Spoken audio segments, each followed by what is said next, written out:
Hello, everyone. Thank you very much right at the start for your patience for this 5-minute delay of the start of the webinar. We just wanted to allow a few more minutes to the participants who expressed interest to join this webinar. Believe it or not, we have participants from more than 20 countries who will be joining us for this webinar. Moreover, our experts are also coming from very different parts of the world, so this webinar is taking all of us together around the globe on the same matter. First of all, good afternoon to every participant here being with us at the webinar. My name is Tara Vasiljevic, and I'm coming from the Center of Excellence in Finance from Ljubljana, Slovenia.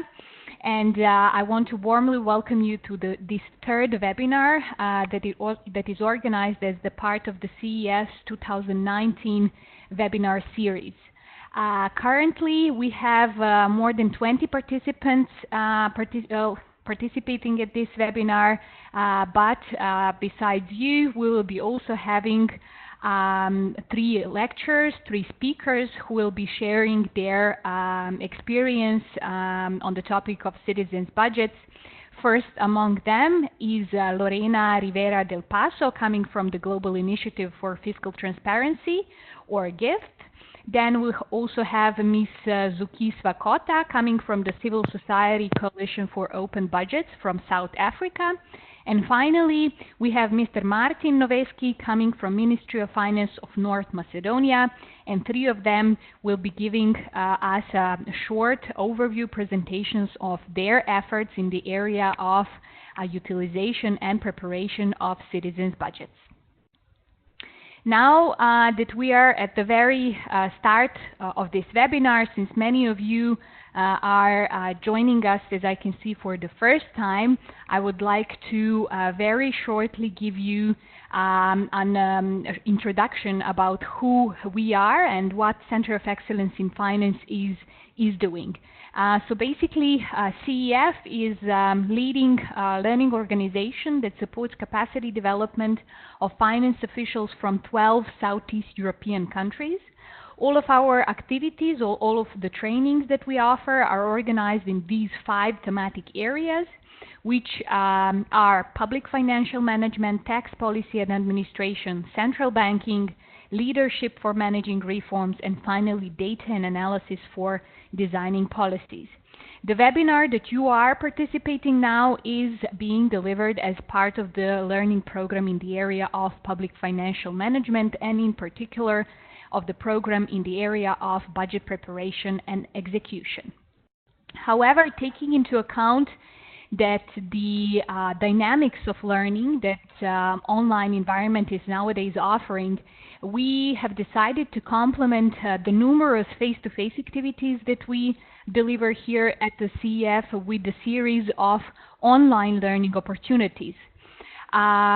This way, the webinar that you are participating now is delivered as part of our online learning effort that is available to everyone to participate in, and free of charge, meaning that everyone who is interested to be part of our online learning community can simply register at the CEF Online Learning Campus and get more insights in what are the trainings that we offer via this means of communication on a regular basis. Being at the very start, I think it would be very useful going through a very short technical instructions that we'll be following throughout this webinar. I can see that majority of you have already turned on your microphones and videos, and in that regard I want to greet and thank you for being so prompt.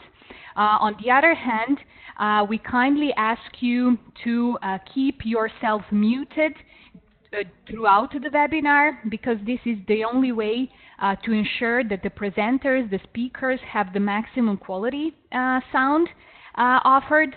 But on the other side, when we have the questions and answers section, I openly invite you to unmute yourself and simply speak and share your observations with us. In order to see the list of participants, you simply have to enable it by clicking the button of participants and a chat box. And this chat box is a very important tool that we will be using throughout this webinar. So basically, I kindly ask you to leave in this chat box your questions and comments during the presentations. And afterwards, we will read these questions to the lecturers. So once again, please type in here all the questions that you might have for the lecturers, and then we will read your questions and speakers will provide the answer. I can see that some of you have already tried this chat box. It's very simple. Just type in and send the comment. Very importantly, this webinar will be recorded, and the recording of the webinar will be sent to you afterwards, meaning that you will have an opportunity to share it also with the colleagues who haven't maybe had a chance to join us on this occasion. Now let's go very quickly through the agenda that we'll be following throughout this webinar. The webinar will last for 1 hour and a half. And at this webinar, we will assess the options for utilization of citizens' budgets as a tool for improving the fiscal transparency. We'll be also providing the tips for conceptualization and dissemination of this type of document. Additionally, this webinar will discuss prospects for realizing or utilizing the benefits of the citizens' budgets towards improving the public participation in budgetary decision-making. Very important to notice, this webinar will combine both technical approach and theoretical approach to citizens' budgets, but also enrich it with the examples and experiences from different countries. Let us very quickly go through the agenda. So after this very short introduction, we'll be having the 3 presentations. First presentation will be delivered by Lorena, coming from GIFT. And in this presentation, Lorena will tell us more about what citizens' budgets are and how they contribute to the fiscal transparency. Moreover, she will share with us the GIFT's actions in this regard. In the second presentation, Martin, coming from the Ministry of Finance of North Macedonia, will share the experience of his ministry in preparation of this document. And finally, Zuki, coming from South Africa, will share with us the experience from South Africa that proves that cooperation between governments and non-governmental organizations on ensuring availability of budget data can bring even greater value and reach out to the citizens. As I said, webinar will last for 1 hour and a half. We aim to create it as interactive as possible. Therefore, I kindly ask you to raise any questions that you might have, to share your ideas, observations about what is presented throughout the presentations given by our lecturers at any time in the chat box. Without any intention to take any more of the precious time from our speakers, now I kindly invite Lorena to start with the first presentation for this webinar. Lorena, can you hear me? Hi, I hear you well. Hi, everyone. Very nice to meet you all. I am Lorena from GIFT, as I just mentioned. Well, my previous experience, and I think that is part of a useful thing, is from Ministry of Finance and creating citizen budget for a couple of years past now. So I hope I can combine a bit of the theoretical and practical experience. You're seeing my screen right now, yes? Good, okay. So first off, let me go to a bit on remembering what we're saying when we say fiscal transparency and why is this important and how does this fit with the citizen budget. Fiscal transparency is about comprehensive, accessible, and two very important terms for the citizen budget: useful and timely fiscal information. What's included in fiscal transparency, and what we see most in GIFT that we work with in different countries, is that we usually tend to skip all the way and go to the spending side. But fiscal transparency is about a lot of things. It's about priorities. It's about budget, spending, revenues, fiscal positions. There's a lot of things going on around fiscal transparency. And this is also important to take into account when we're talking about citizen budgets. I'm going to go about, on that afterwards, and how to see the citizen budget as a whole thing in fiscal transparency rather than just thinking about the spending point of view. As its name says, and probably that's the way we restrict ourselves thinking about the citizen budget, and we only think about budget, but it's so much more. One thing that was very, very good that I got from CEF on the questions to address during this webinar is, how does fiscal transparency fit on development, on achieving higher objectives? And this led me to think, is fiscal transparency the panacea for good fiscal government? And this is something that we have talked about a lot in meetings, in papers, in any type of discussion. Why do we improve fiscal transparency and we don't see everything going right?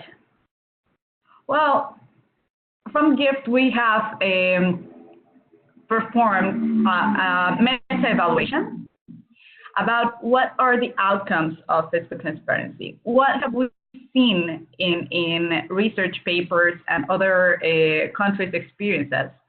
And what we have compiled is that some of the impacts of fiscal transparency do relate to macro fiscal outcomes, for example, lower deficits and better fiscal balance. It's not just about publication, it's about what you can achieve through publication, lower spreads and changes in spreads, especially in countries compared with similar credit ratings, and lower borrowing costs. This is only from the macro fiscal outcomes in different countries analyzed. And also we have seen certain outcomes relating to accountability and anti-corruption. Fiscal transparency does favor the reduction of corruption, but it is important to consider that it is a necessary condition, but not a sufficient condition. We need more things around it. The agenda sometimes goes a bit disappointed in we have improved fiscal transparency, but we still see corruption. Well, the relation is not direct. We need additional conditions to achieve accountability and corruption. So here is a value chain of what we think of fiscal transparency. Fiscal transparency is the first step onto which we can have public participation. It allows accountability. With that, we can have improved fiscal outcomes, and finally, have improved social, economic, and environmental outcomes. So separating as well fiscal outcomes and social and economic environmental outcomes. So we need to see this as a whole and how we can build on top of one another. And how does the citizen budget fit in all this? And since we mostly have ministers of finance here participating or similar, I would like to ask or reflect on what is required to publish fiscal information. And I am not only talking about citizen budgets yet. When we are thinking about creating any type of report, a quarterly report, a year-end report, any type of report, what do we need? A lot of coordination, consolidation, we need analysis, we need validation. So citizen budget in this sense is one type of publication that requires all of this as well. Not only coordination, consolidation, but we also need a lot of analysis because it's not just presenting the numbers, but actually giving some value that is not a technical value anymore, but something that relates to the people. And So this is also a basis for public participation. I don't know if many of you know the principles of public participation in fiscal policy. It's a set of 10 principles that have been approved and endorsed worldwide to achieve significant public participation. Two of these principles, and I'm highlighting them here, the second and the sixth, require openness about what we expect to achieve with any public participation exercise, and also the depth and relevance that require information to be available. Because how can people participate if they don't know what they are participating on, if they don't have the complete information to participate in? So if we go back to our value chain, we see that fiscal transparency is a basic stone for everything else to happen. So here we come to the citizen budget. And citizen budget is a less version of a government budget, and it's 55% key information to the public. And this is of the IBP. We see different types of citizen budgets all around. Here I'm showing a couple of them. There's from Kosovo with a very nice design. We have one from Indonesia, which is kind of more institutional. One from Mexico. We have here from Korea, Dominican Republic. So we see different types of publication, and it fits the type of message that we want to achieve. Who publishes citizen budget? So the good news is that 50% of the countries evaluated in the Open Budget Index already published citizen budget. The bad news is that only 57 countries are the ones publishing. So we're still missing 50% of countries in the Open Budget Index to present citizen budgets. Why? Why is it important? Because it's how we start talking to the people, how we facilitate the information that government is producing to the people. Now, the good news is the Eastern Europe region has 60% of publication, so it's larger than the proportion of the Open Budget Index. So what, when, and how do we publish the citizen budget? And here I'm going to show you what is included in the citizen budget, but showing you about this has overgone. So the citizen budget is appearing about 10 years ago. And of course, as digital times have come, citizen budgets have evolved as well. So I am going to take you through this, showing the traditionally what a citizen budget includes, and now how we can expect to produce a citizen budget. So traditionally, we have the basic information. What is this basic information? And I'm thinking of the Open Budget Survey that produces the Open Budget Index. We would need to have the priorities of the government, what changed against the last year priorities. We would have the budget classification, so economic, functional, administrative classification. We can see an example over here of a functional classification and comparing different years. This is the case of Dominican Republic.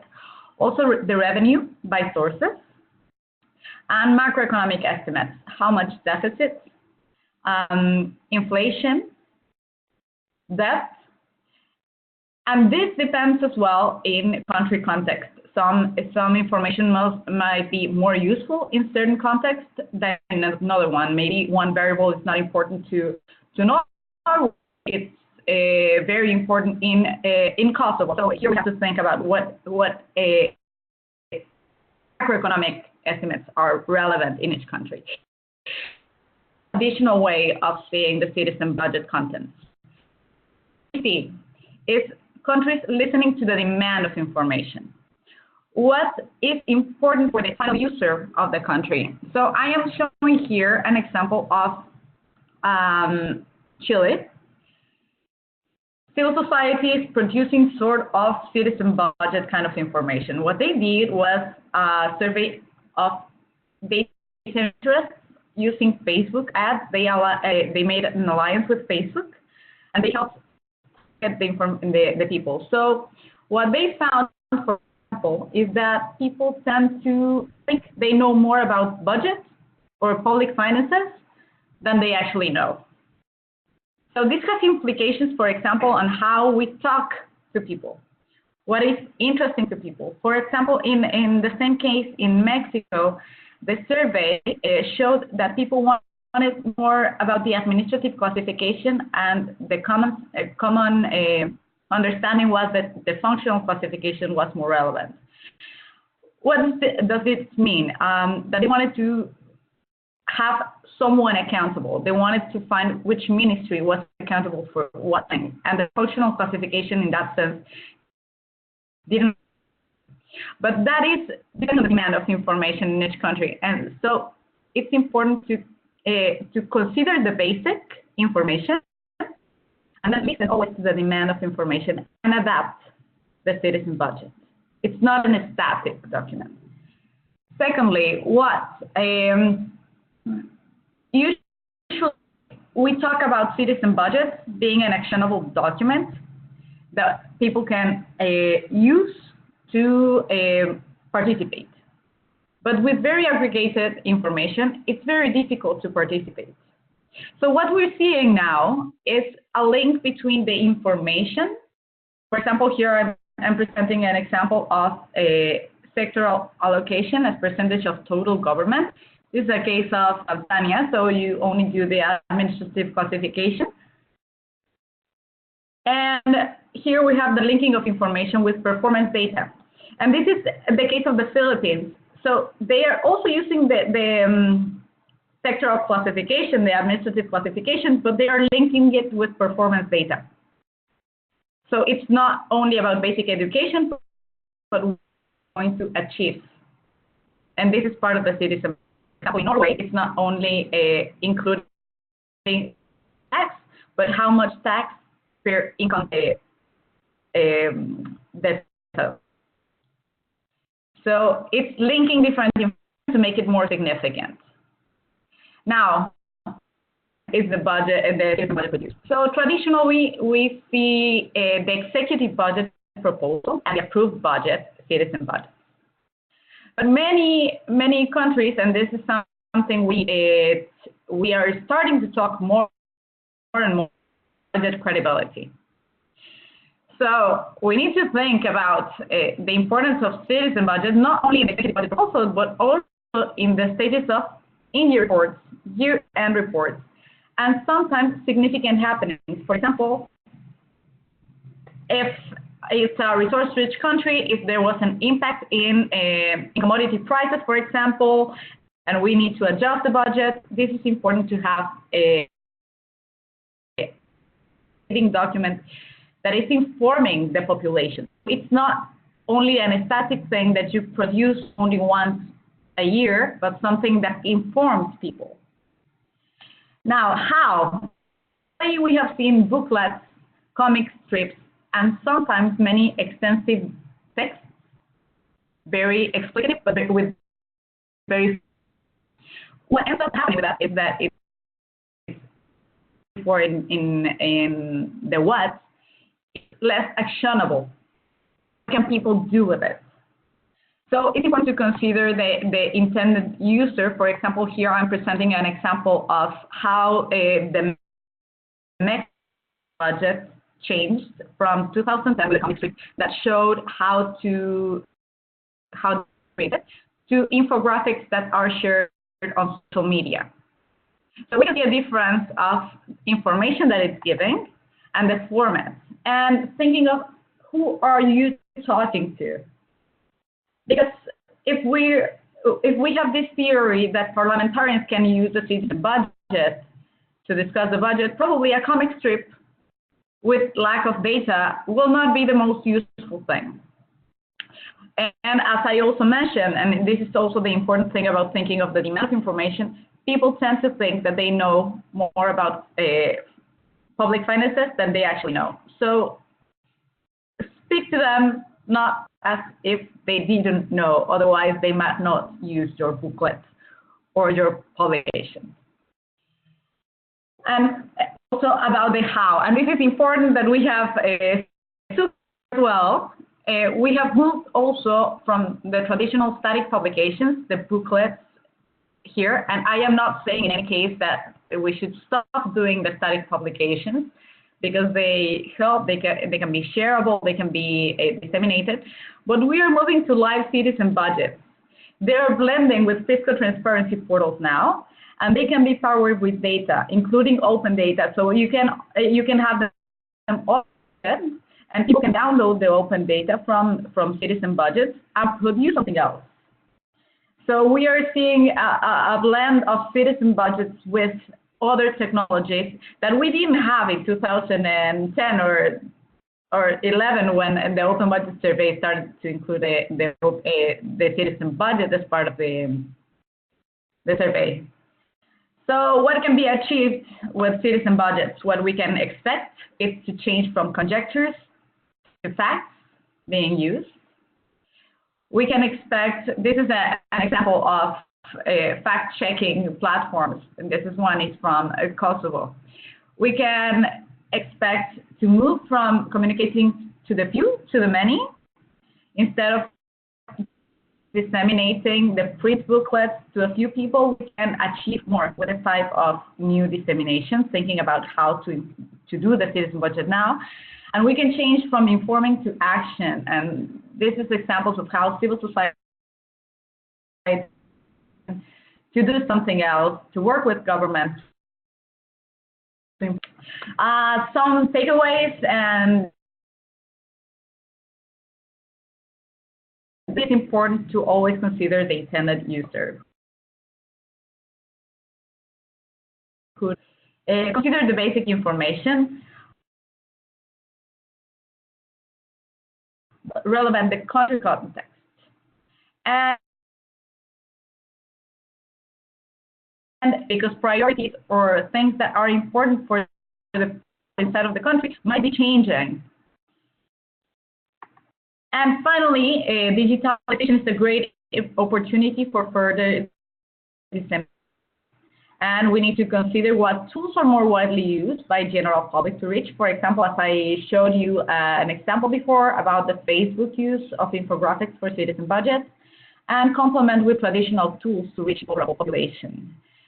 So that is it for me. I'll be here for questions in the end as well. Yes, thank you, Lorena. Thank you for being so on time. I can't believe. Thank you. But moreover, for a very vivid and to-the-point presentation that really, really nicely gave us an overview and the basis for those practical experiences that we will be now going through. Now, before going to Martin's presentation, I wanted to ask you one question that we received from Tinatin and Nato from Georgia, I think. But also very much leaning to what you have to a certain point mentioned so far, but now I think it might be useful already at this point simply summarizing it. You mentioned that, yes, only 60%, I have to say only 60% of the countries here are producing citizens' budgets, but to ensure that those remaining are taking these first steps, can you very shortly list us out of your very rich and long experiences in this area, what are the main key information and area that nowadays seem to be the most attractive to be included in the citizens' budgets?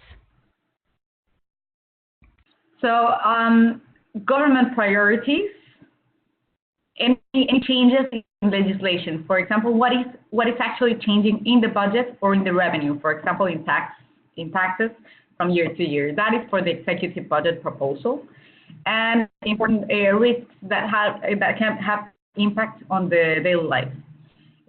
Let's say manage of inflation if it's an important concept in the country. Then mixing administrative classification with performance budgeting if you have indicators that you can mix with it. That would be a good way of linking information to make it more actionable. And finally, with the execution of the budget and all the way to year-end reports, any variations from approved to execution, but thinking about what impacts people more on their daily lives, thinking of schools and how this could have impact in performance information in beneficiaries, for example. Excellent. Thank you very much. And even though there are also some other questions, I will leave them after the presentations for the question and answer session. And therefore, I kindly ask Martin to first Alexander to share the presenter's rights with Martin, and then Martin to start with his presentation. As I said, after this presentation, we'll proceed with the answering to the remaining questions. Martin, can you hear me? Yes, Sarah, I can hear you. Hello to everyone. My name is Martin. It is a pleasure to be here with you and present our experience in the preparation of the citizens' budget. So, can you see my screen? Yeah. Yes, we can. Super. Okay. Great. So, citizens' budget was one of the tools that the Ministry of Finance used to increase the fiscal transparency and accountability in the public finances, and provides full insight into the public spending of the citizens' money, and an important step to prevent abuse by the holders of power.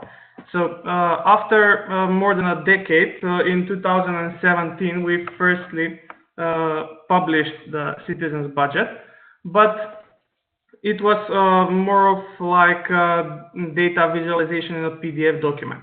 However, our primary objective was to inform citizens about how their money are collected and how they are spent, and to put some pressure on the competent authorities in order to increase the effectiveness and efficiency in the public finance management. Another thing that we wanted to achieve by publishing the citizens' budget was to include the citizens and general public, and also the experts public and the NGOs, into the overall process of budget creation.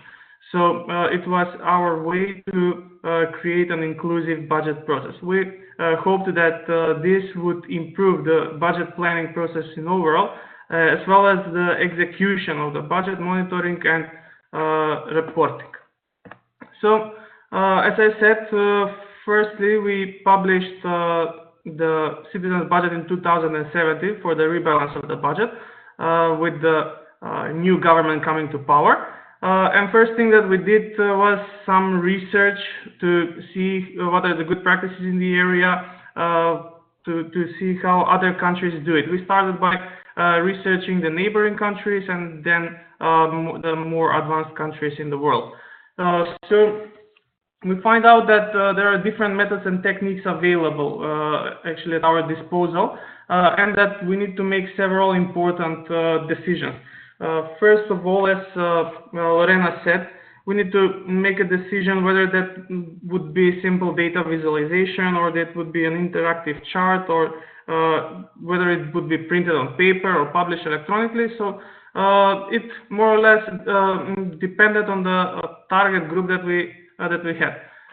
We decided for that purpose in 2017 to publish a PDF document, mostly based on data visualization with nice graphic charts and illustrations. But this PDF document did not only focus on the budget figures, rather to the whole budget process and the whole budget cycle. For example, we put that their information about the structure of the budget, so the general public could understand how it is structured and how it is prepared. We also put very important macroeconomic projections in this document. and of course information about the size of the budget and the structure by different classifications. We keep that the same approach for 2018, but after that we realized that it is kind of boring just to update the figures and keep the same illustrations and the same text, because you don't just change the budget cycle over a year. It is more constant. So that's why in 2019, for the budget for 2019, we decided to try something different. In this manner, Ministry of Finance, in cooperation with the Fund for Innovation and Technology Development, organized a competing event called Fin Hackathon, which lasted for the whole weekend, non-stop, or 48 hours, on which 7 teams totally took place.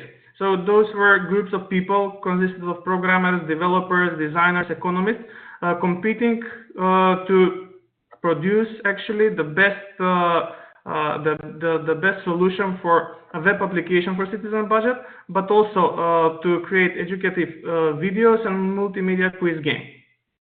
The primary goal for organizing this event was to use the perspective of the participants in order to bring the budget closer to the citizens, since the participants are not were not working in the Ministry of Finance, because they are experts in their field of programming and graphic design and so on. So the output delivered was a web application for the citizens budget, several videos, and a game. The winning team won actually the competition with a very interesting design of the application, inspired by the Macedonian culture and folklore. I will show you that later. And in the videos, they use the approach to compare the state budget with the family budget in order to public better understand how this whole budget system works. In the web application, we used interactive content, interactive charts that allowed for comparison between the years to see what are the time series for the realization of the previous year, but also we kept the traditional approach, since we put there a possibility to print a PDF infographic in a couple of pages, just to summarize the main points of the budget, like deficit, revenues, expenditures, and so on. So these are some screenshots of the web platform, but I would now quickly jump into the application itself, just to show you how it looks like. So here is the logo is actually Macedonian dinar as the coin. So here we have the revenues and expenditures, and of course the budget deficit, which is proportional to the deficit of the budget. Here you can choose to compare between the years, and now here are the PDF infographics that you could download if you want to see the traditional view. As I said, in a couple of pages, just summarize briefly the main points. Go back to the application itself. If you click on the deficit, you can see its relation to the past, to the GDP growth, to the public debt, also the movement of the revenues and expenditures in the past years. Also, if you click on each category, you may see how the expenditures are allocated by economic classification, whether it be that current or capital expenditures. So on some of the categories, there are some time series based on the data availability. Here, this is very useful for the general public, and especially for the non-government organizations, because here you can see the budget by budget institutions. We put a filter so you can see which budget user uses actually the most of the money and what its share, and which uses less. So another thing, we use the COFOC classification to allow the general public to see for which purpose are the money mostly planned. So if you can see, the hugest part, 30%, more than 30% are pensions and social child care. It's the same with the revenues, but more importantly, I would like to show you the educative videos. We also enriched this application with educative videos. So if you click these buttons here, like play buttons, there is a video opening and in an illustrative manner telling what is the citizens' budget, how it is prepared, what is the budget, and we intend to continue publishing these educative videos for all categories relevant for the public, like what are public revenues, how are collected, or what is the deficit and its connection to the growth and so on. So this is basically the application. Oh, and another thing we have here on this I sign also put text explanation for every category to show what it represents. Unfortunately, the quiz game, it's not finished yet. So we hope that very soon we will have that as well. To go back to my presentation. So citizens' budget was not the only tool that this government and Ministry of Finance used to increase the fiscal transparency. Quite opposite, we took that very seriously, and Ministry of Finance published a lot of reports about the budget planning and execution for the central government and for the municipalities. We also published analysis of the income distribution and organized, this is very important, we organized the public debate for the budget before it enters a government procedure. So it was useful to hear the opinion of the general public, of the experts, of the NGOs, as well as trade unions, chambers, and other participants. So in addition, it is publicly available open data platform for e-procurement website, and soon we plan to establish open data platform for the open finance to publish the treasury actually for the data for the public. And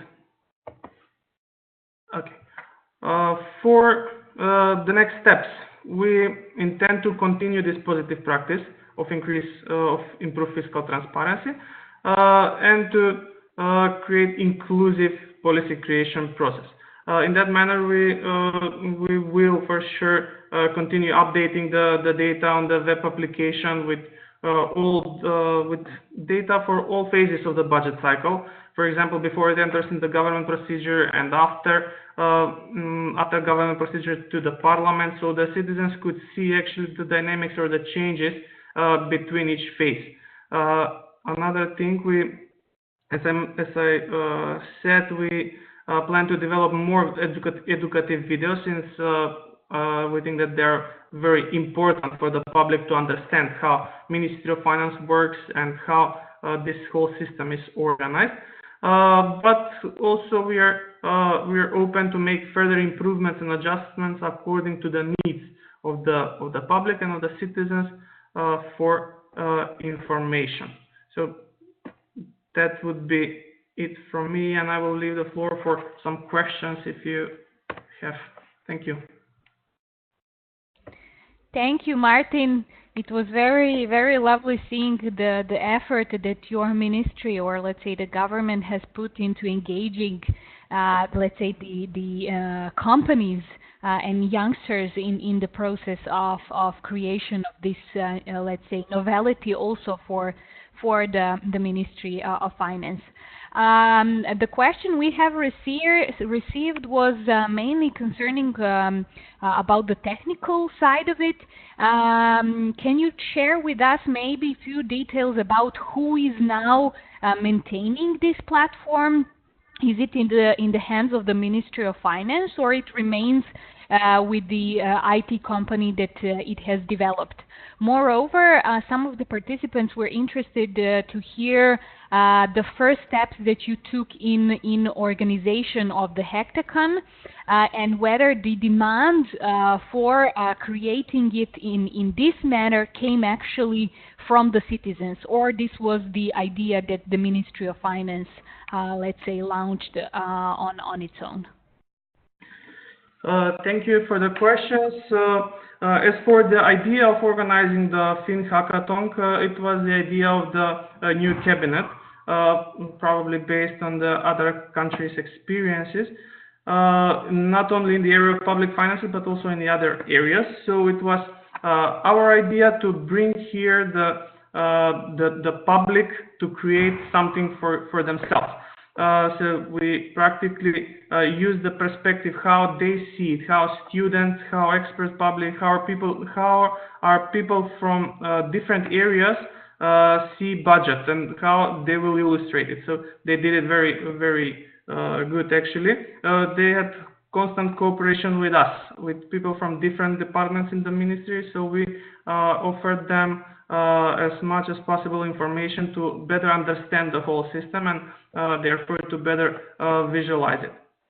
As for the maintenance of the whole system, until now, I think that within a year we had a maintenance agreement with the guys that actually developed the application. But after that 1 year period, it will be combined with some of the other softwares that we use, like e-budget or e-circular, and it will go all together in a package with the maintenance. So probably we will link all these three applications, so the data upload process would be automatic. For now, I'm the one that actually upload the data in each phase manually, but it is going very easy and on a very automated way. You just click a button and the data is there. So I hope that's an answer to your questions. Yes, thank you very much for now. I would leave maybe a few more minutes to participants to think about the further questions they might have for Martin and Lorena, but therefore I will also invite Zuki to share her presentation with us now. Zuki is coming from South Africa, as I mentioned at the beginning, and she will share with us, let's say, a bit different perspective about how the work on availability of budgetary data can be done in cooperation between non-governmental organizations and the government as such. Zuki, can you hear me?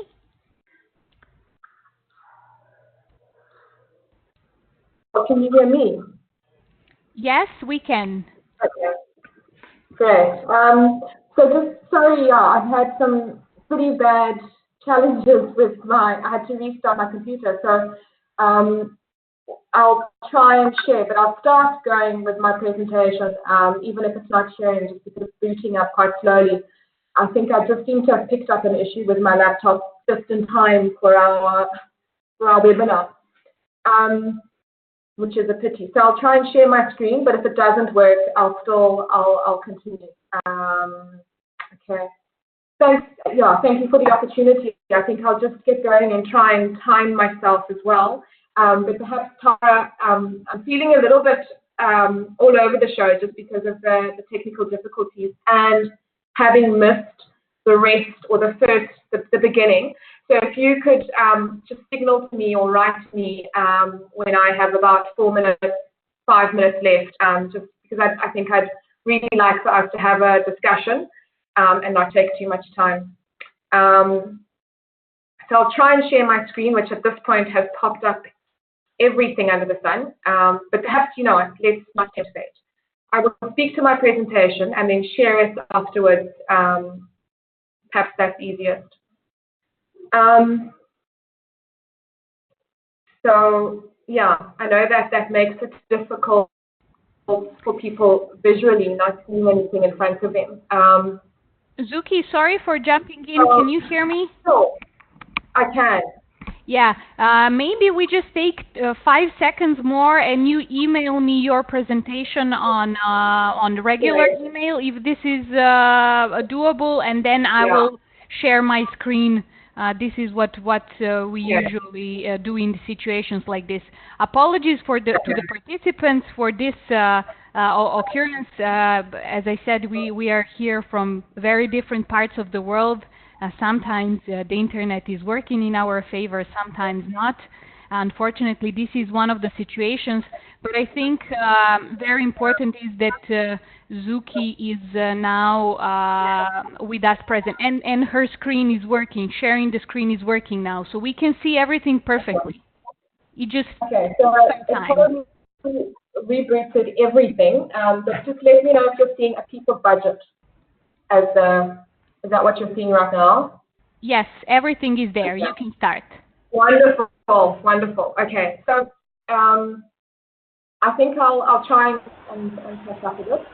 So to start with, just super brief introduction. I'm sure there was an introduction at the beginning. I come from an organization called the Public Service Accountability Monitor in South Africa. I won't spend too much time on the outline and background, but I think from the end of what I heard of the presentations, what perhaps I'll focus on more is some of the, response to some of the work we've done around budgets now and in collaboration previously, and then open up for some conversation. I think just by way of brief understanding of where the organization I represent, a lot of what we do is looking at monitoring and tracking initially of incidents of corruption within the state, but over time that it was important to look at a holistic picture. So we began to work looking at systemic change and looking at public resource management as a system in South Africa. And so that's the perspective from which we then thought and began to monitor public budgeting and looking at the budget process. So that's one element of the work. Okay. So I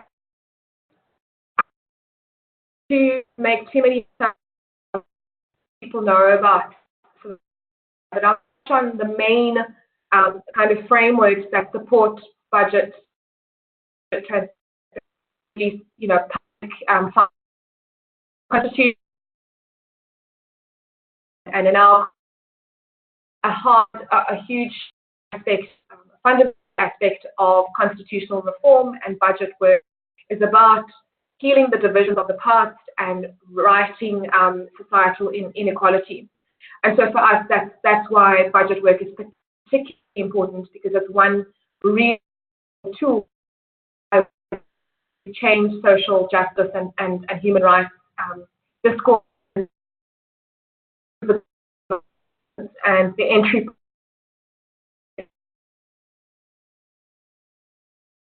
I talk too much about the documents that are published. I was able to catch the end of Martin's presentation, which I really appreciated. And I think the end of the day, which perhaps is something I'd like to talk about further between us, is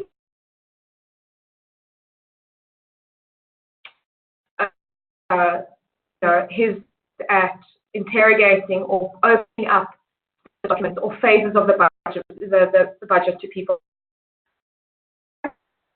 Society organization, and so the work that we do inter the Ministry of, and it's an interesting position to get because we are external to the state, as all CSOs are, and constantly looking at ways to cope and but take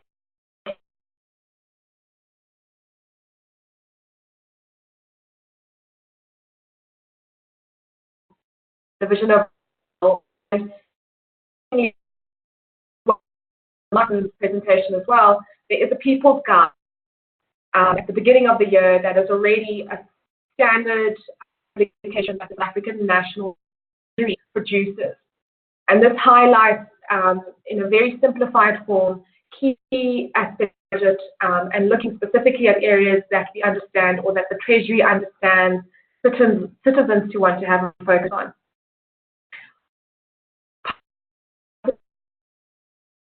Official languages in South Africa. About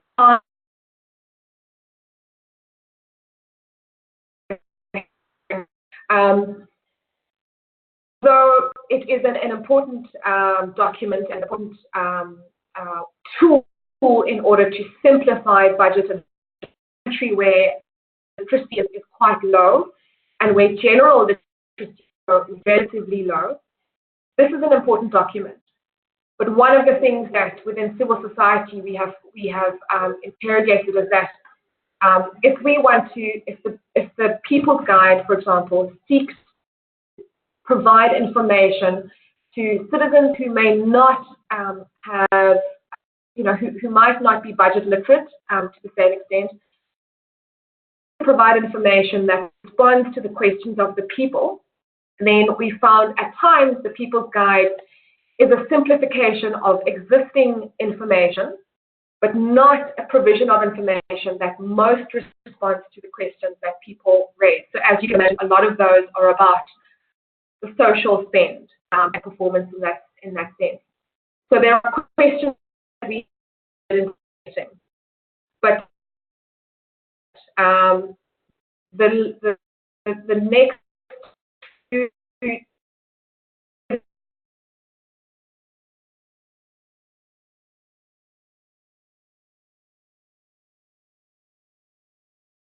specific intervention. Then there's a budget review, which is an overview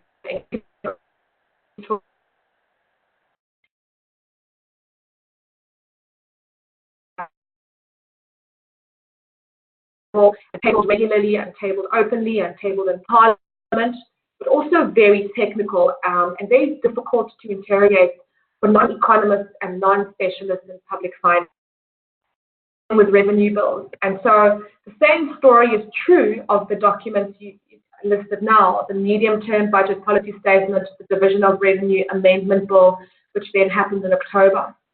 So each of these documents, and this is now leading a little bit to why we published a People's Adjusted Budget, understood the National Treasury and Ministry of Finance already, the public is the year, the people. But one thing that we found was very members of the public as well, and reporters and journalists looking at occur, what happened. And so while there is an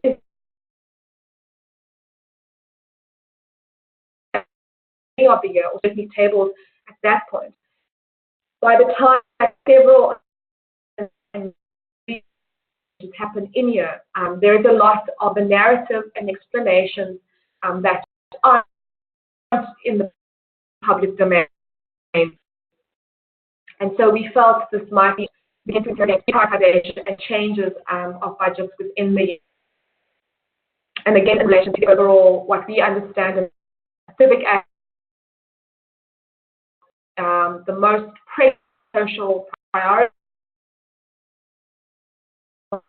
is concerned a budget that responds to the most marginalized, a budget that responds to the poorest in society. And often we use the term, as in many countries, of a pro-poor budget. And so that was the lane I used in interrogating the adjusted budget in October 2018, so the most adjusted budget.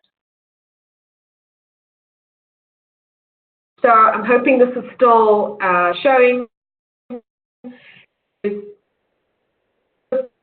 framework which we understand or we choose to ask various questions within what we term the ability system And so for us, the context within the larger public resource management framework that relates to planning and resource allocation is important. So to help civic actors and members of the public to understand not just what are the public funds that are laid out or allocated, which is what the people's budget at the beginning of the year does, but also what then happens and what are the plans. And then as we follow, so before you, you have a diagram that shows 5 key processes. And what we found was really interesting or important was also to determine, please feel free to, I can't see the chat box actually, so please feel free to just directly interrupt if you can't hear me or if there's a question or okay. Just can you hear me? Interrupt. Yeah. We have some little bit interrupts from your audio and also the other participants. I think you are kind of skipping. Otherwise, we see the presentation, but your sound is skipping. Can you maybe try to close your Chrome tabs, WhatsApp, and other stuff that are using your connection so that it might be better? Like perhaps what I'll, yeah. Try to close unnecessary stuff like Chrome, internet, browser, or maybe or whatever you don't need at the moment. Maybe the WhatsApp is also taking some of the. Yeah. If I close my video, will that also shut off the presentation? Yeah, just leave this one open and close the other ones. Okay, I'm gonna try to do that. So that you maybe free some internet, you know. Maybe it will get better then. I think I might have closed it off. Okay. Yeah, close that one as well if possible. The mail. Yeah, sorry, when we rebooted it just brought everything back up again. Okay. Okay, so I'm trying to do that as I speak. I think it's already much better, Zuki. I think it's getting better. So maybe just try to share again, and then we will see. Maybe the sharing is taking. Yeah. I think that we found the solution. We just try to go back to the presentation now. Okay. Thank you. Thank you everyone for the patience. Yeah. All right. So, are you seeing the presentation still, or? No, we are not. You have to share again if. Okay. All right. I'll quickly do that.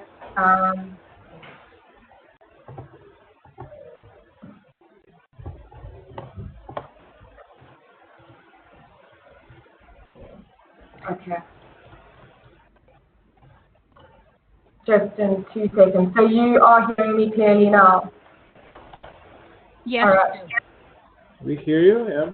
We just need to see the screen. Otherwise, if it doesn't work, then just maybe Tara put the... but it's working. Okay. We have you on. Yeah. Now just open the PowerPoint and maybe just put it on full screen down on the button so that it goes on over the full screen. Okay. It's super. How is my sound now? Perhaps it was the sharing actually that was a problem. No? Okay. Now it's great. Okay. Okay. Feel free to interrupt again. So I will try and speed up a little bit. So effectively, some of the questions that influence the development of a people's budget or our interrogation were those that relate to these 5 processes in front of you. And of course, one of the spaces for us is to allow civic actors and members of the public not only to understand budget information as a, in itself, but also to be able to share that information with others, as well as to influence oversight processes. So the parliamentary space and legislative space is a really important one for us. So something like the People's Adjusted Budget, if it is disseminated and with the and shared, but also provide the right level of information in terms of analysis, in terms of reprioritization of issues and social spend, it would we feel would then allow not only civic actors to ask the right questions of members of parliament and civic elected representatives, but also to allow, and in this instance, officials within the National Treasury themselves to begin to interrogate the extent to which budgets that are tabled, adjustments that are approved, are in fact in alignment with those or the observations and needs of civic, of members of the public and the communities that they represent, or civic actors and communities they represent. So we have an ambitious idea of what engaging in public budgets can do, and what simplifying budget information for civic actors, for MPs, the members of provincial legislature, members of parliament, as well as the decision makers and duty bearers themselves.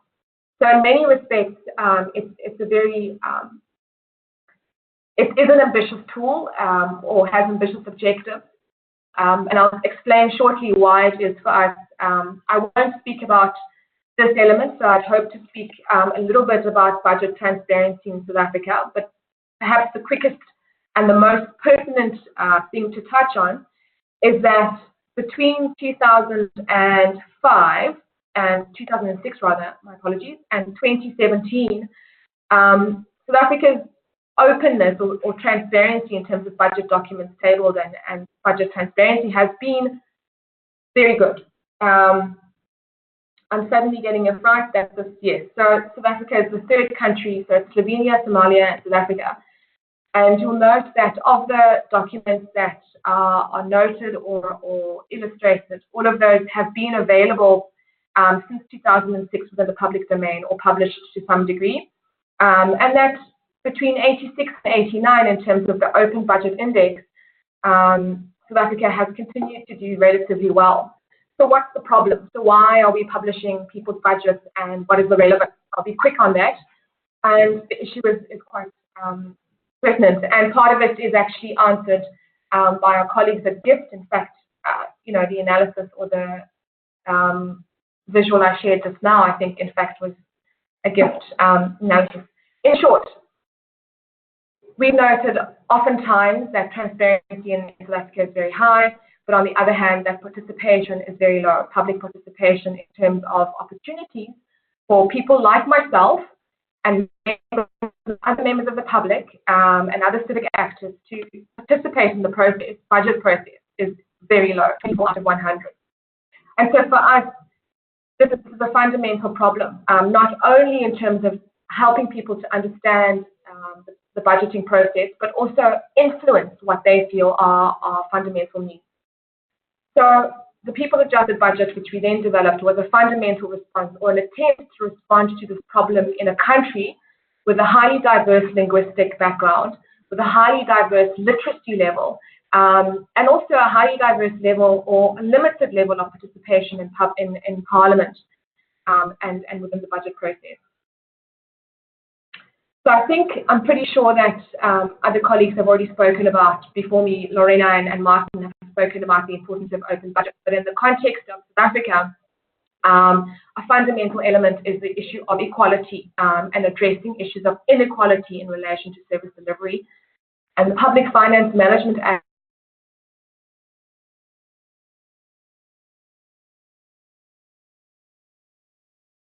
is what really guides us around the transparency. So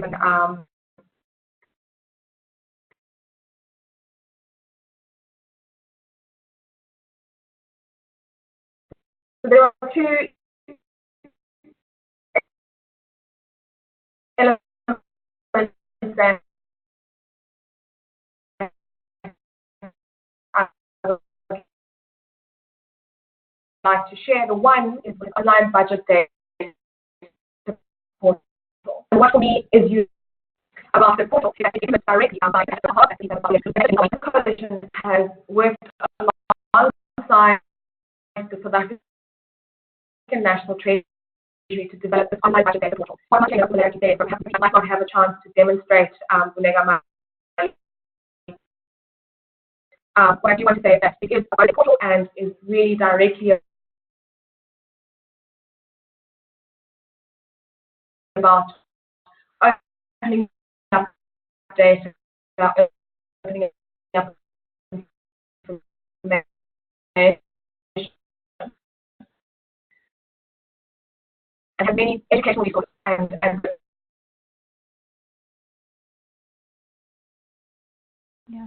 Zuki, hi. Unfortunately, again, we are hearing many sound disturbances from your side, and I think that at this point it would be maybe the safest to make a short break, in a sense that I go with a few questions that we have received so far, while allowing you a bit more time to try to solve the problem with Alexander with your sound. If this is okay, I will just quickly go to Lorena and Martin with a question that it's related more to the, let's say, internal capacities that are needed for keeping the citizens' budgets as a regular part of the budget cycle of a country. Therefore, we heard from Lorena that it's the aim of the government should be not only to publish the citizens' budget, that it's concerning the adopted budget as such, but that countries should aim to publish such data throughout the year with the mid-year review and etc. My question goes primarily to the context of the needed capacities of the ministries of finance to do such thing.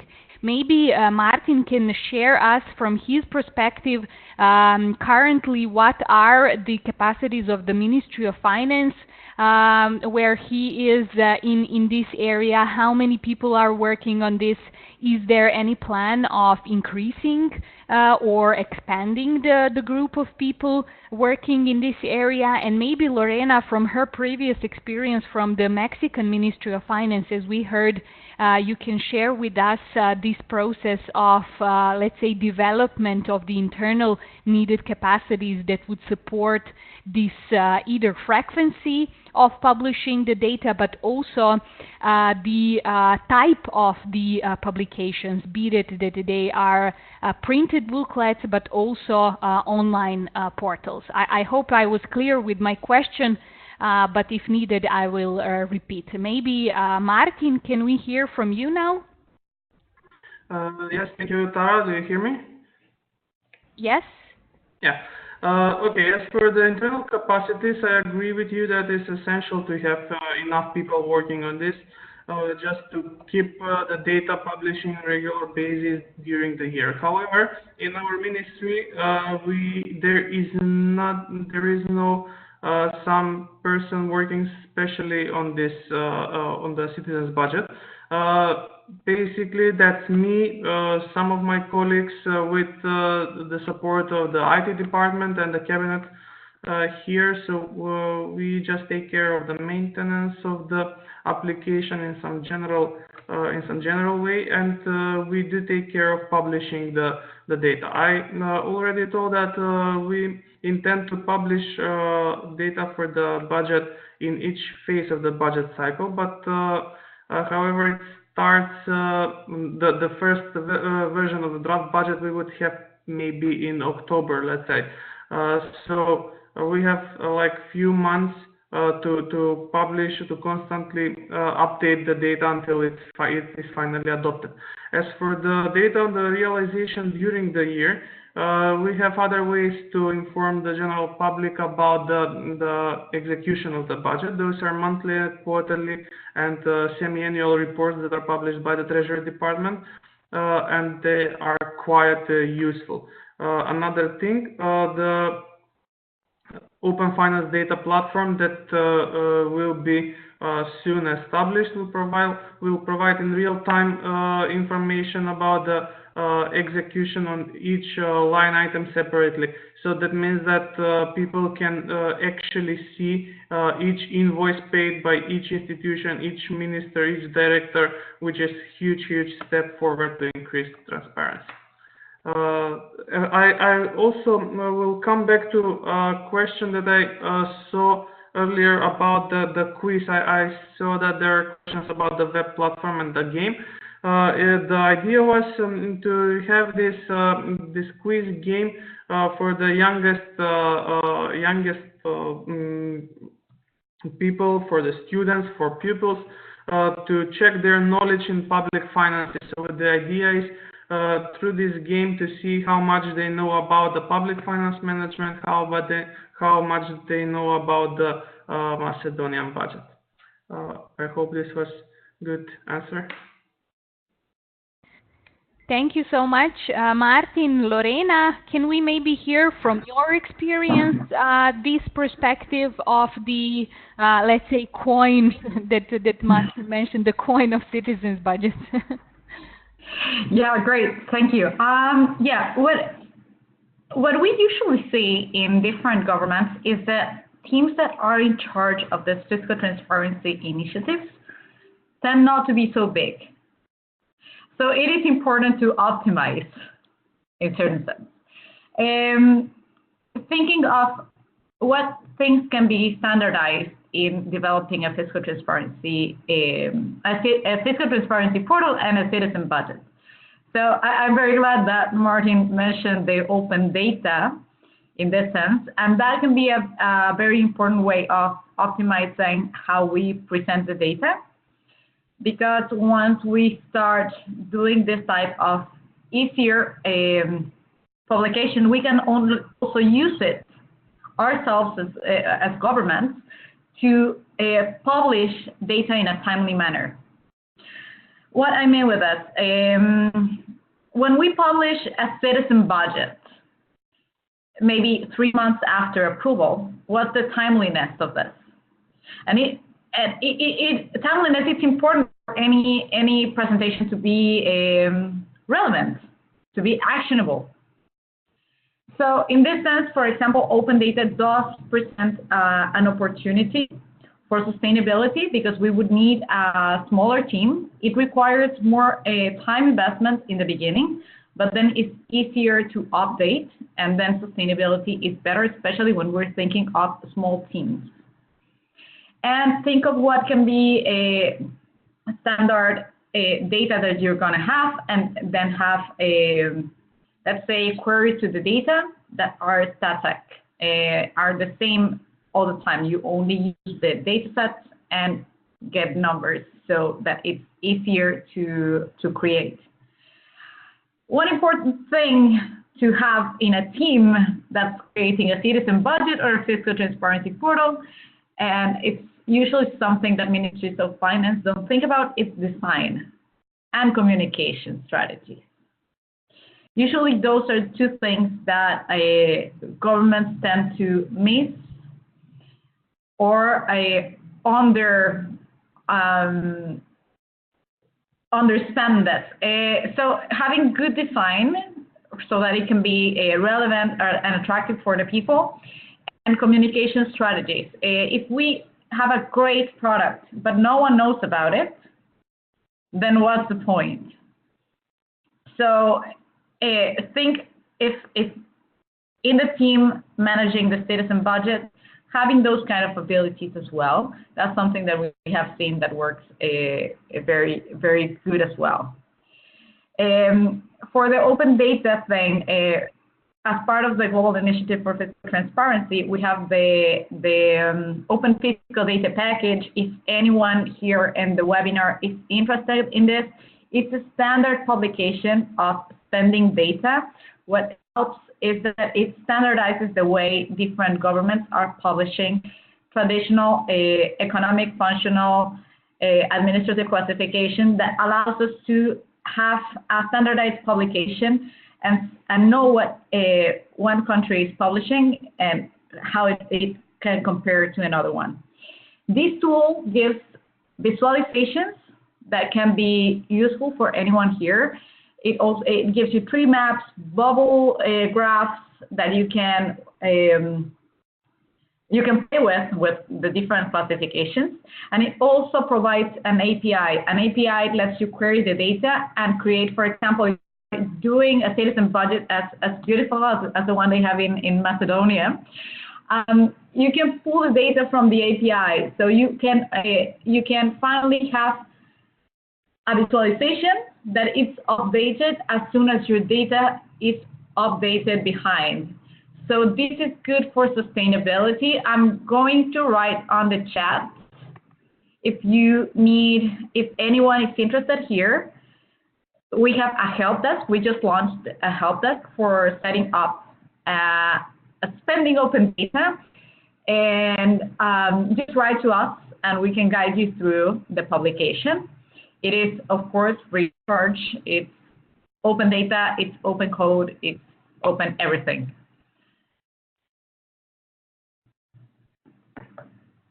Thank you, Lorena. It's very useful getting the link. Maybe from your experience, as I am informed, some of the countries here in the region are already using your support, and some are in the process of starting its utilization. Maybe you can try to link it in this regard, how the tool that you have offered has been, let's say, applicable here in the region, and maybe in that way. Thank you. Okay, so right now we are working with, more intensively with 2 countries in the region, with Kosovo and with Croatia.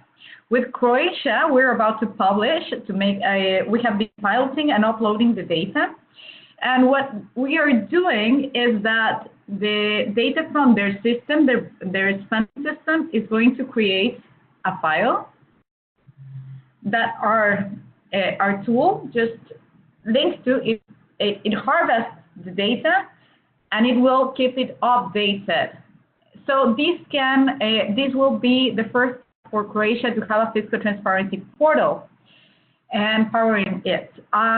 In the case of Kosovo, and it is a similar case, they created a very beautiful citizen budget, but they need to input the data manually to this platform with some tables. Through the open data, they could connect to this, and this platform can be updated more frequently in that case, and also provide open data. They created the platform, and it downloads tables. So one change that we can have after the implementation of this tool is that you're going to have open data instead of tables, and an API for developers in case you want to do a hackathon. That would be great. Finally, some countries have used the platform, not using the open fiscal data package, but they have used the tool of Where Does My Money Go, or Open Spending from Open Knowledge. Probably you know that. Those tools, this is the same thing, but it's building a specification and publication of the data, and it pulls everything as a package of tools to publish spending data. Thank you very much for so many information put in this answer.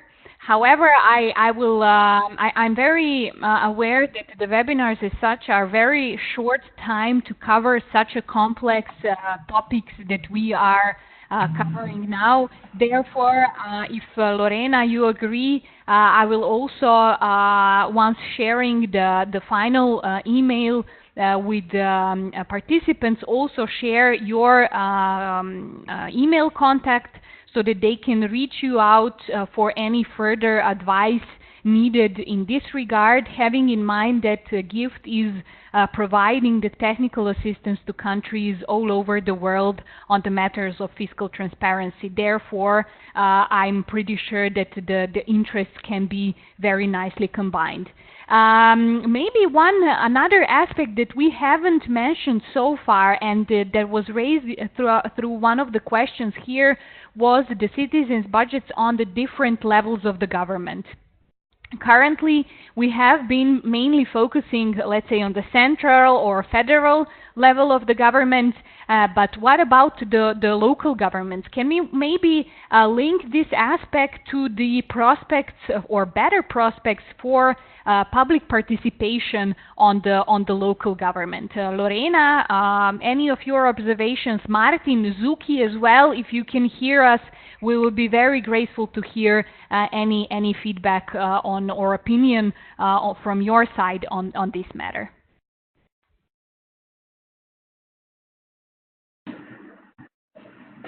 Right. So what we see, and some countries have progressed in two ways. So one is as a legal requirement to have citizen budget for local governments. So you can see that the national government produces a citizen budget and local governments producing their own. So that is one model for this. And another type of model as well has been the publication of this type of fiscal transparency portals that work as well as this interactive consultation of data, but for local governments. And I think we don't have Suki here anymore, but one of the interesting cases of South Africa is they have this, Bulekamali, which is the national government fiscal transparency portal, but there is also the municipal money side. You get the National Treasury gathers a lot of information, not only on the approved budgets of provincial and municipal governments, but also on the spending of each of them. So they have this website where from the Ministry of the National Treasury or the Ministry of Finance, they are producing this type of citizen budget for all local governments that anyone can consult. So these are two models that we have seen in countries. Sometimes you have both of them at the same time. So these are ways to go, because sometimes local government is more actionable because it's local services that sometimes creates more public participation and engagement. So it is an important topic.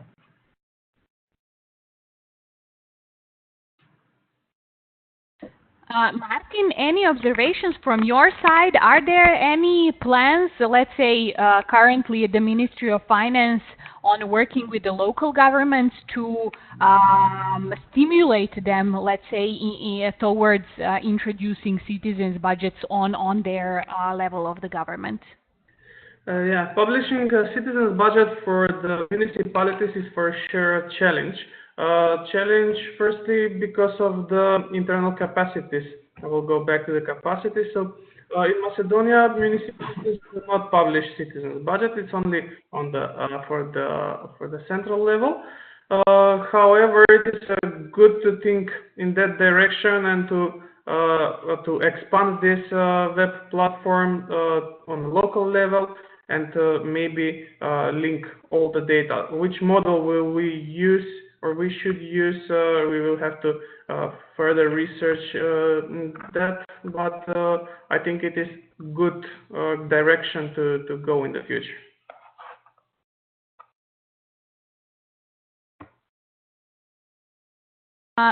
Sorry, I just realized.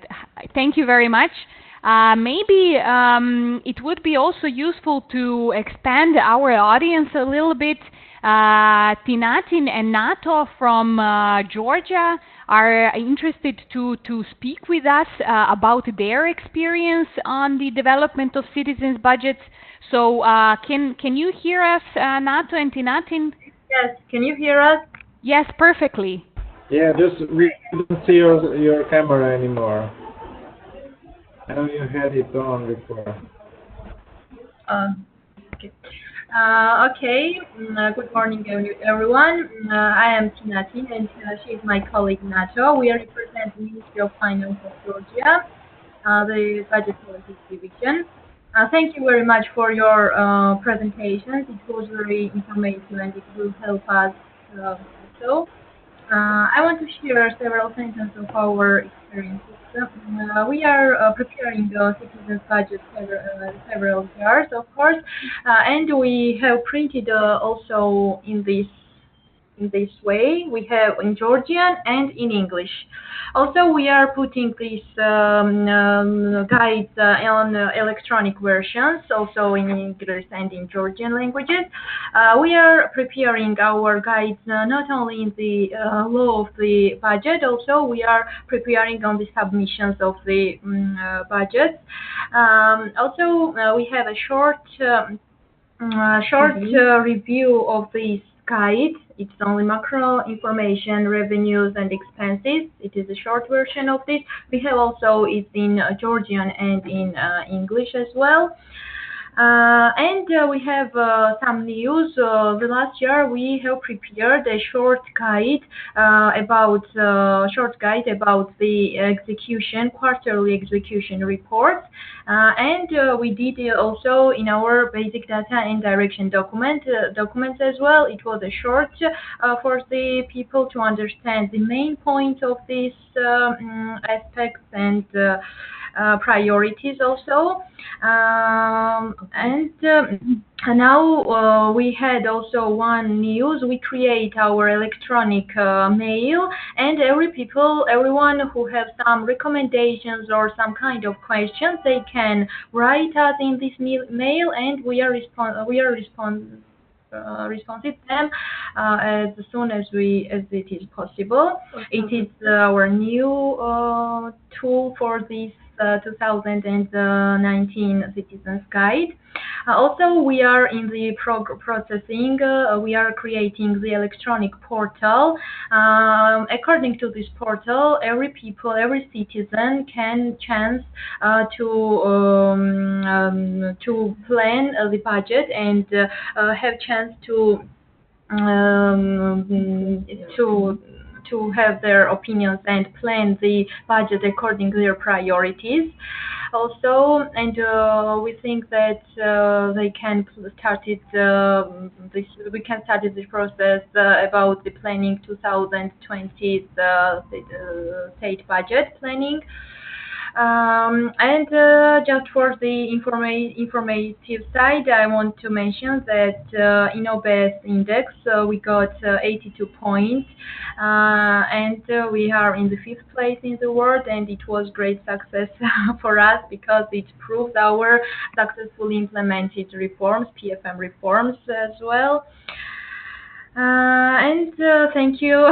This was the short information for us, and thank you once again for your informative presentations. It was very useful and informative. Thanks. Thank you for sharing your experiences. If you don't mind, since yes, we are very much aware about the great success that Georgia made in past period in the field of fiscal transparency. If you could share with us or send to my email the English versions of the citizens' budgets of your country, so we can maybe share them with other participants with the rest of the materials that we will be disseminating after this webinar. We would be very grateful, and maybe this will be another way for everyone else to see what you have been doing in this matter.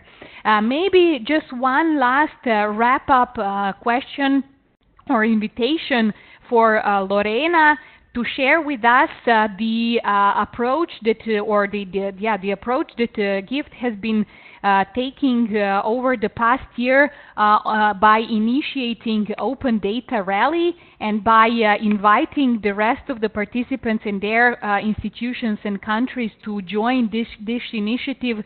Maybe we can also wrap up this webinar. Great, thank you.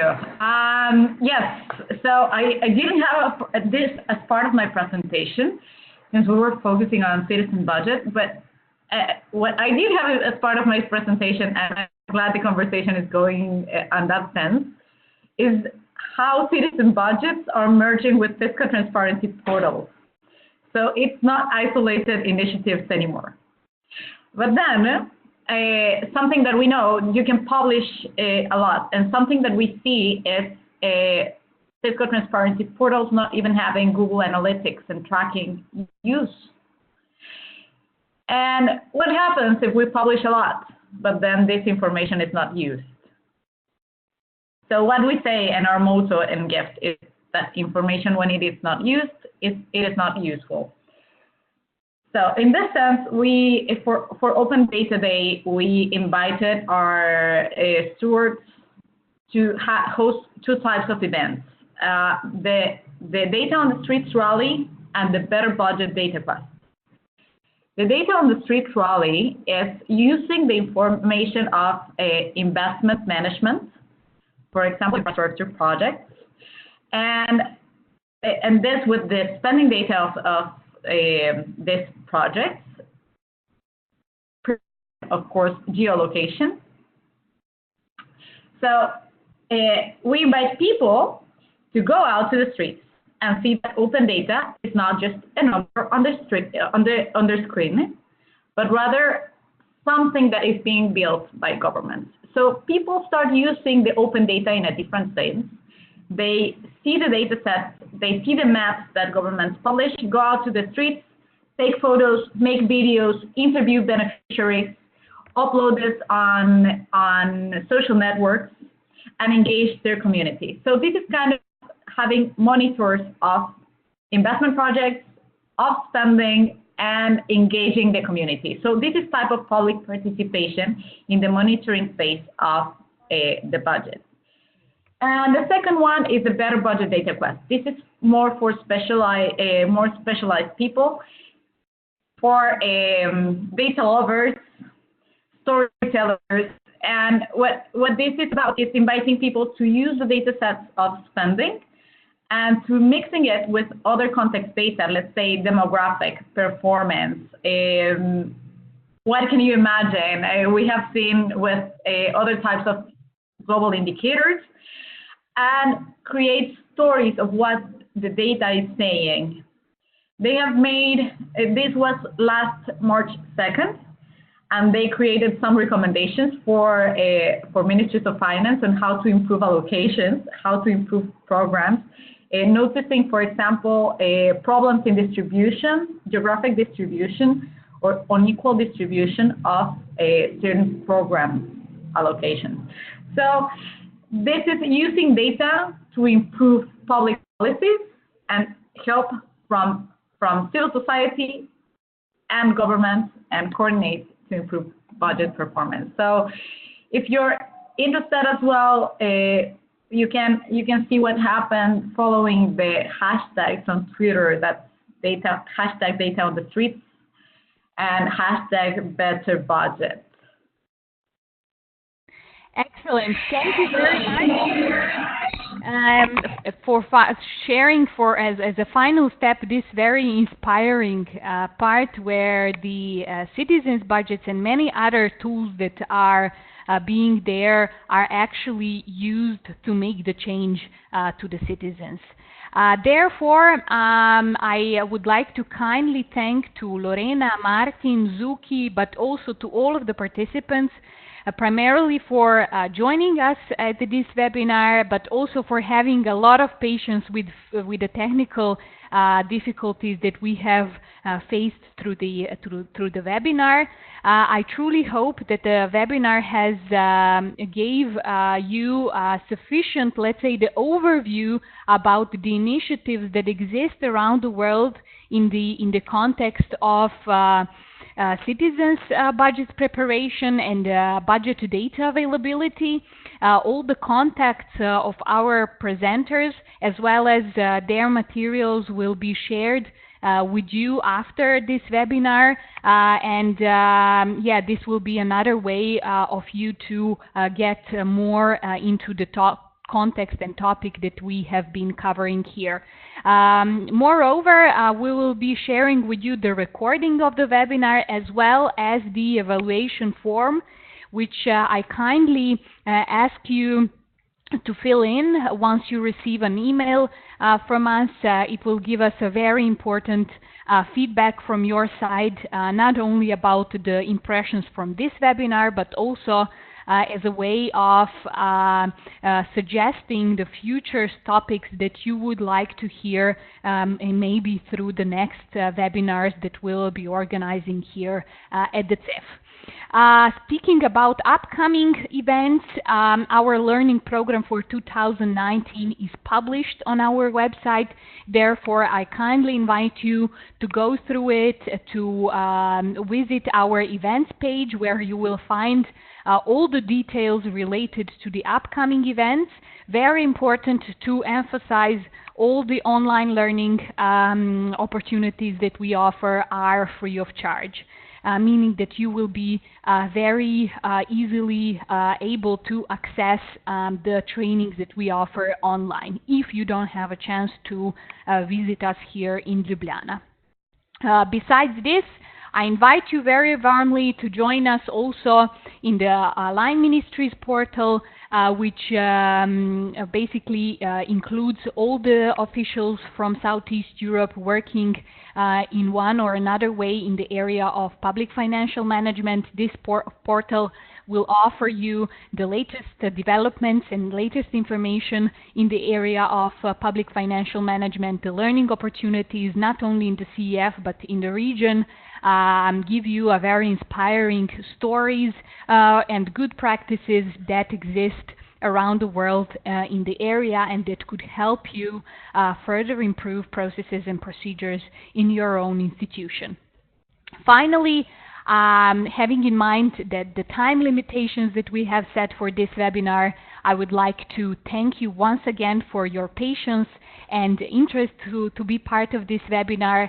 If you have any additional questions, please share them with me via email.